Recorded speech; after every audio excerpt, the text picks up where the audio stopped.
How to get Mailchimp API key for WordPress. I'm on the main page of Mailchimp. Here I will just click on my profile icon and go to account and billing.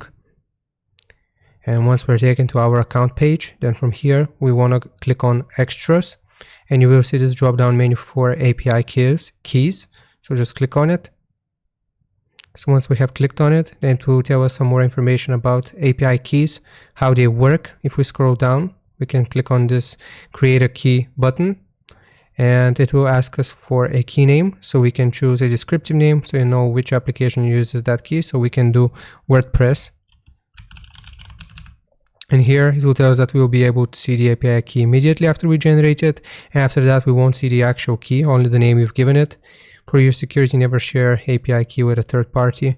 And by generating an API key, you agree to the user policy. So basically, right here, after you click on generate key, it will generate the key for you, and you can put it in WordPress. So hope this helps. Leave a like and sub, and I'll see you next time.